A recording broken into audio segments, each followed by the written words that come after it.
Magluluto lang ako ng lasagna para dalhin namin mamaya. Kasi balik trabaho na kami mamayang gabi. So, yeah.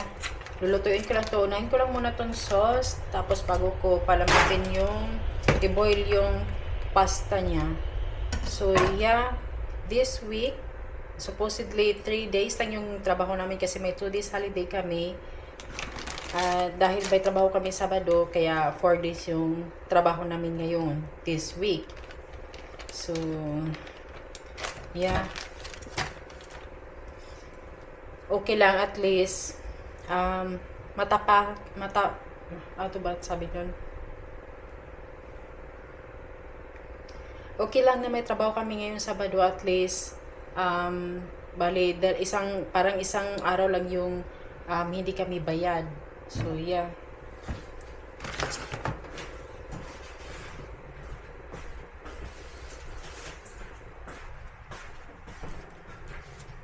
Ang plano ko pa naman sana ay mag-grocery ulit, pero meron naman kami dito lahat. So, tinamada din ako lumabas. Kaya, kung anong meron na lang sa amin dito, yun na lang din yung lulutuin ko. Kaya, yeah, magluluto na lang ako ng lasagna instead na sandwich. Yung sandwich yung babaunin namin mamaya.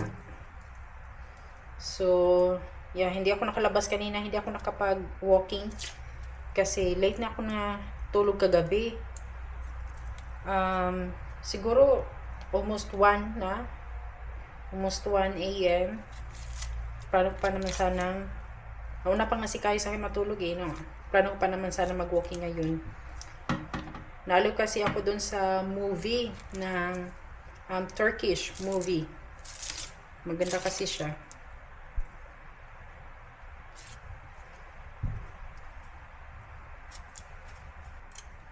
And mamaya din, matutulog ako ulit mamayang hapon. Siguro pagkatapos namin mag-lunch, mag-rest lang ko ng 1 hour. Then, tulog ulit. Si Kayo, hirapan naman yung matulog ng pag-araw.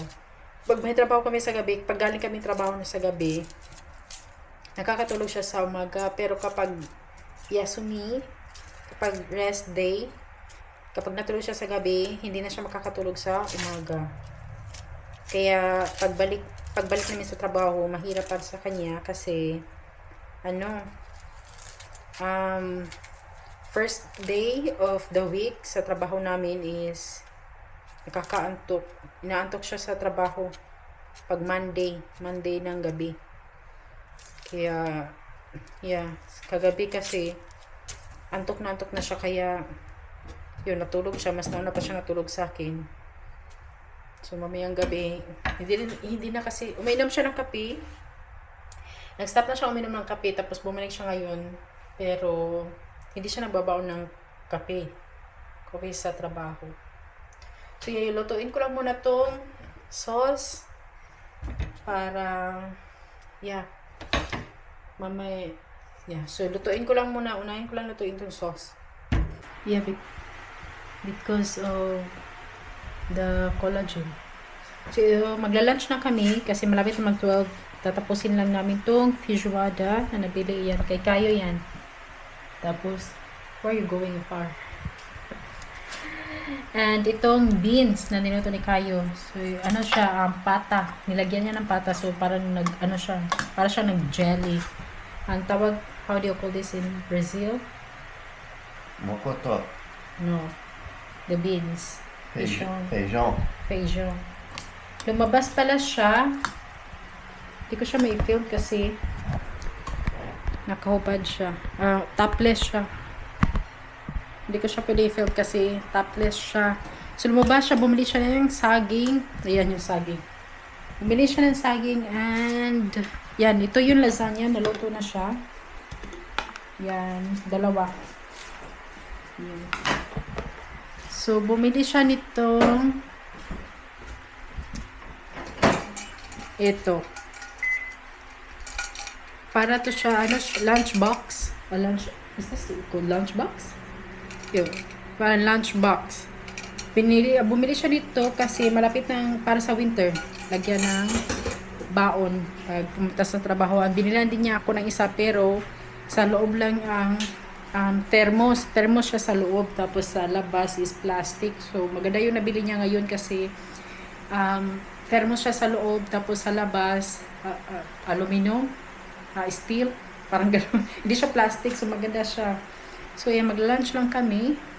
And mamaya-maya din matutulog ako ulit. Iban ko kay Kayo kung makatulog siya mamaya. So, yeah, lunch na muna kami. Ready na kami pumasok sa trabaho. And ito na yung baon namin. Ito yung lasagna, dalawa sa amin ni Kayo, tsaka ito mga biscuits, mga snacks, or dessert. Nagdala kami everyday ako nagdadala ng mga biscuits, pang dessert namin, panghimagas na din kasi yeah, kapag kinulang ulak sa amin mamaya nito, nakakaantok. Yan, pasok na kami.